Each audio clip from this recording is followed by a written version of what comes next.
Hello friends, welcome to cooking dream channel. இன்றைக்கி ஒரு சூப்பரான டேஸ்ட்டான முட்டை தொக்கு தாங்க பார்க்க போகிறோம். வாங்க எப்படி செய்கிறதுன்னு பார்ப்போம். நான் வந்துட்டு தேங்காய் சாதத்தோடு வச்சு இந்த சைட் டிஷ் பண்ணியிருக்கேன். தேங்காய் சாதத்தோட லிங்க் வந்துட்டு ஃபஸ்ட் கமெண்ட்லேயும் டிஸ்கிரிப்ஷன் லிங்க் கொடுத்துருக்கேன், செக் பண்ணிக்கோங்க. தேங்காய் சாதம் அல்டிமேட்டாக இருந்துச்சுங்க. அதுக்கு காம்பினேஷன் செம்மையாக இருந்துச்சு இந்த முட்டை தொக்கு. கண்டிப்பாக நீங்களே இதே மாதிரி ட்ரை பண்ணி பாருங்கள். ட்ரை பண்ணி பார்த்துட்டு உங்களோட ஃபீட்பேக்கை கமெண்ட்டில் சொல்லுங்கள். இப்போ வாங்க எப்படி செய்யுதுன்னு பார்ப்போம். ஃபஸ்ட்டு ஒரு பாத்திரம் வச்சுக்கோங்க. அதில் வந்து தேவையான அளவு எண்ணெய் ஊற்றிக்கலாம். எண்ணெய் வந்து கொஞ்சம் ஜாஸ்தி ஊற்றிக்கோங்க. எப்போவும் செய்கிறத விட கொஞ்சம் ஜாஸ்தி ஊற்றிக்கோங்க. எண்ணெய் நல்லா காஞ்சதுக்கப்புறமேட்டு கடுகு சேர்த்துக்கலாம். கொஞ்சமாக சேர்த்துக்கோங்க, 1/4 ஸ்பூனுக்கும் கம்மியாக. கடுகு நல்லா வெடித்ததுக்கப்புறமேட்டு ஜீரகம், அதுக்கப்புறமேட்டு 1/4 ஸ்பூன் சோம்பு. இது எல்லாமே நல்லா பொரியட்டுங்க. அடுப்பு வந்து ஓரளவுக்கு சிம்மிலே வச்சுக்கோங்க, இல்லாட்டா கருகிரும் சோம்புலாம் டக்குன்னு. நல்லா காஞ்சிருச்சு, நல்லா வெடிச்சிருச்சு. இப்போ இதில் காரத்துக்கு ஒரே ஒரு பச்சை மிளகா, அதுவும் கட் பண்ணாமல் சேர்த்துருக்கேன்.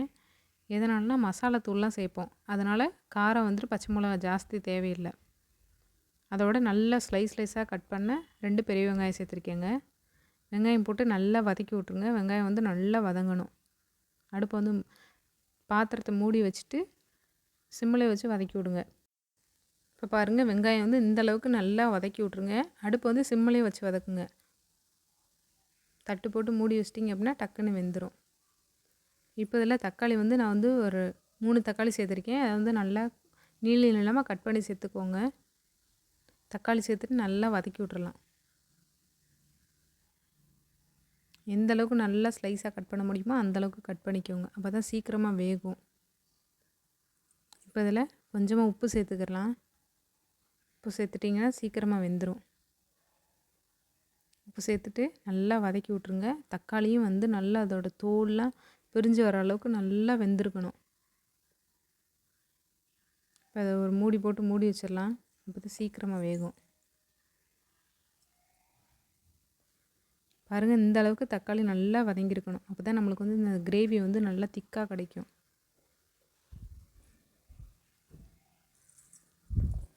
இப்போ இதில் 1/2 ஸ்பூன் இஞ்சி பூண்டு பேஸ்ட்டு சேர்த்துக்கலாங்க. நீங்கள் பேஸ்ட்டாக சேர்க்கல அப்படின்னா தட்டி கூட சேர்த்துக்கோங்க. இப்போ அதையும் சேர்த்துட்டு நல்லா வதக்கி விட்ருங்க. அதோட பச்சை வாசனைலாம் போகட்டும். அடுப்பு வந்து சிம்மிலே வச்சு வதக்கி விடுங்க.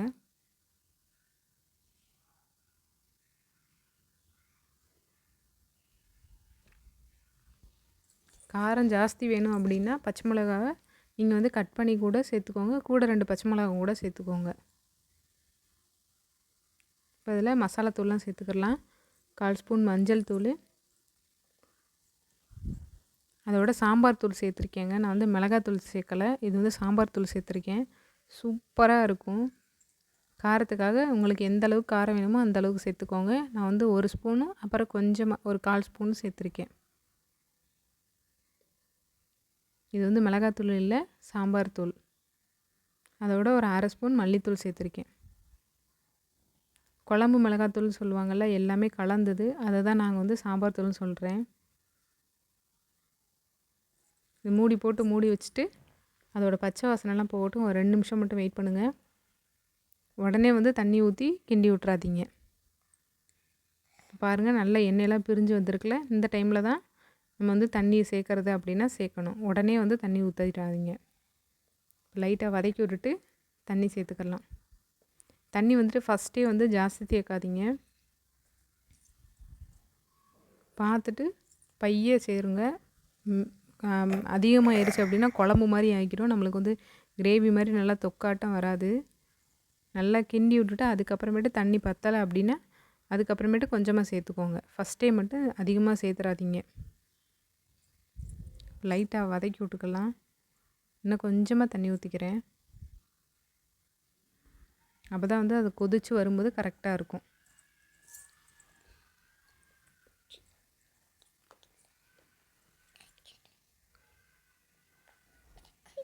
நீங்கள் ஜாஸ்தி செய்கிறீங்க அப்படின்னா அந்த கிரேவி தண்ணி எல்லாமே அதிகப்படுத்திக்கோங்க, வெங்காயம் தக்காளி எல்லாமே. இந்த அளவுக்கு இருந்தால் கரெக்டாக இருக்கும். நீங்கள் வந்து உப்பு காரம் எல்லாமே செக் பண்ணிக்கோங்க. வேணும் பத்தலை அப்படின்னா இன்னும் இந்த டைமில் போட்டுக்கோங்க. உப்பு உரப்பு எல்லாமே. இப்போ பாருங்கள் குழம்பு வந்து இந்தளவுக்கு நல்லா கொதிச்சிருச்சு. நான் வந்து முட்டையை வந்து நல்லா வேக வச்சு பாதி பாதியாக கட் பண்ணி சேர்த்துருக்கேங்க. முட்டை வேகும்போது உப்பு போட்டு சேர்த்துக்கோங்க. நீங்கள் முட்டை வந்துட்டு முழுசாக வேணும், இந்த மாதிரி கட் பண்ணி வேண்டாம் அப்படின்னாலும் உங்களோட விருப்பம்தான். முட்டையை வந்து முழுசாகவும் கூட அவிச்சிட்டு மேலே மட்டும் லைட்டாக கட் பண்ணிக்கோங்க. அப்போ தான் அதோட கிரேவி எல்லாமே உள்ளே போயிட்டு நல்லா டேஸ்ட்டாக இருக்கும். நான் வந்து ஃபுல்லாகவே ஆஃபாக கட் பண்ணி சேர்த்துருக்கேன்.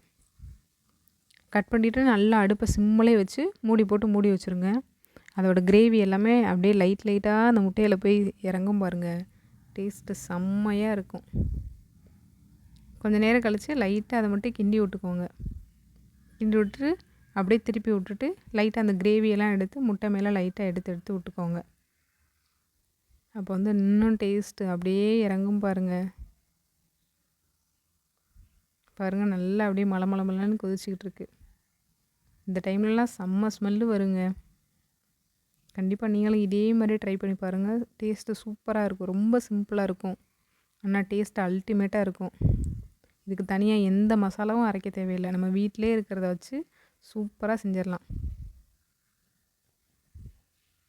இது வந்து ஒயிட் ரைஸ், ரொம்ப ப்ளைன் ரைஸு கூட சூப்பர் டேஸ்ட்டாக இருக்கும்.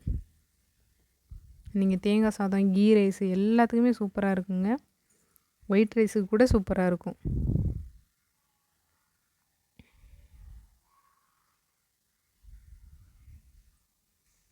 இப்போ இது ஃபஸ்ட்டே போடும்போது வந்துட்டு லைட்டாக கவுத்தி போடுங்க.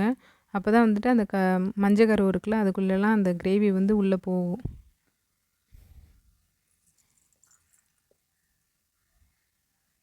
இந்த அளவுக்கு கிரேவி இருந்துச்சுன்னா பரட்டி சாப்பிட்றதுக்கு கரெக்டாக இருக்கும். இப்போ இதில் அப்படியே கொஞ்சமாக மல்லி இலை தூவி இறக்கிட்டோம்னா நம்மளோட சூப்பரான டேஸ்ட்டான முட்டை கிரேவி ரெடி ஆயிடுச்சு. கண்டிப்பாக நீங்களும் இதே மாதிரி ட்ரை பண்ணி பாருங்கள். எக்ஸ்ட்ரா மசாலா நம்மளுக்கு எதுவுமே அரைக்க தேவையில்லை, ஆனால் டேஸ்ட்டு சூப்பராக இருக்கும். ட்ரை பண்ணி பார்த்துட்டு உங்களோட ஃபீட்பேக்கை கமெண்ட்டில் சொல்லுங்கள். நம்மளோட சேனலை கண்டிப்பாக சப்ஸ்கிரைப் பண்ணி வச்சுக்கோங்க, சப்போர்ட் பண்ணுங்கள். இந்த வீடியோ உங்களுக்கு பிடிச்சிருந்துச்சி அப்படின்னா லைக் பண்ணுங்க, ஷேர் பண்ணுங்க, கமெண்ட் சொல்லுங்க. நம்ம சேனலை சப்ஸ்கிரைப் பண்ணி வச்சுக்கோங்க. Thanks for watching. Bye. Thank you.